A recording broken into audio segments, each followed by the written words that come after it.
Saya bersama ini mengingatkan semua pihak termasuk diri saya akan apa yang akan terjadi di masa corona berkepanjangan dan resesi yang menghadang di depan. Sahabat semua pasti pernah main di pantai kan? Main kita akan naik papan seluncur atau surfing atau simple deck. Main bodyboard surfing. Anda akan memilih ombak mana yang akan Anda ambil dan yang pasti ombak terbaik yang bisa panjang dan bisa membawa Anda ke pantai dengan menaik gelombang tersebut. Pada saat ini kita sedang di pantai dan ada ombak-ombak di depan kita. Wave-nya namanya coronavirus. Kalau kita tidak bisa melakukan ombak tadi, kita pasti kegulung, dan di belakangnya ada ombak yang lebih besar lagi yang namanya resesi. Jadi pastikan ombak corona bisa kita lewati dengan tanpa ragu ambil gelombang yang tepat, yaitu kita taklukkan gelombang resesi. Kalau kita terlalu dekat dengan ombak corona, kita tidak lihat ada ombak yang lebih besar di belakang corona yang namanya ombak resesi. Kita terlalu fokus di ombak terdekat, kita ambil ombak itu dan kita kegulung dengan ombak resesi yang lebih besar. Ombak corona harus cepat diatasi, fokus ke yang lebih besar, naikin ombak resesi. Kita bisa selamat ke depan. Di tengah corona mengganas sehingga gerakan kita terbatas dan pilihan sulit ekonomi karena rupiah melemah, banyaknya bahan impor, bahan baku habis. Bulan ini atau bulan Maret dan April banyak yang bisa bayar karyawan dari separuh bulan dagang kemarin. Bulan depannya belum tentu, omset nggak ada, karyawan bayar pakai tabungan kita pemilik usaha. Lalu bulan Mei ketika THR karyawan gajinya 2 kali, apa yang harus kita sebagai pemilik UKM lakukan ketika jualan tidak menutupi biaya lagi? Kuatkah banyak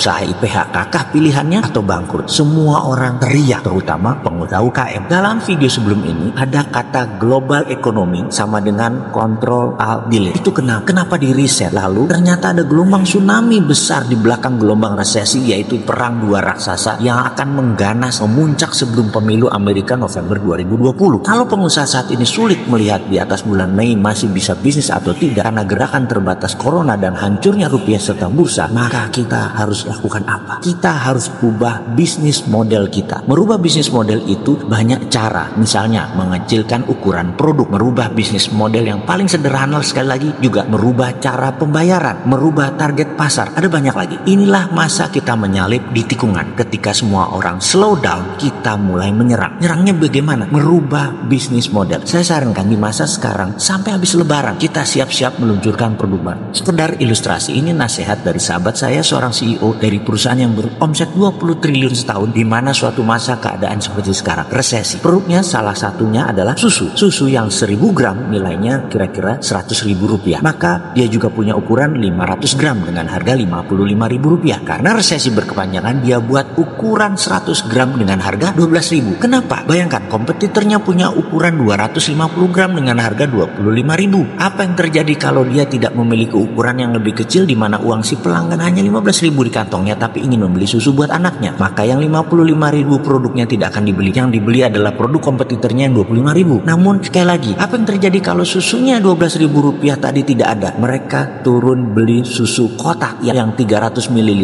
walaupun susunya hanya 5 gram. Itulah strategi di masa krisis, merubah model bisnis kita ke ukuran yang lebih kecil. Jadi apa yang terjadi ya kalau kita tidak punya ukuran lebih kecil? Pelanggan kita beli produk kompetitor kita, dan apa yang terjadi? Ternyata dia suka dengan rasanya dari produk kompetitor kita. Begitu ekonomi sudah up, dia tidak balik lagi ke kita. Itulah sebabnya kita harus merubah model bisnis kita ke ukuran yang lebih kecil di masa resesi.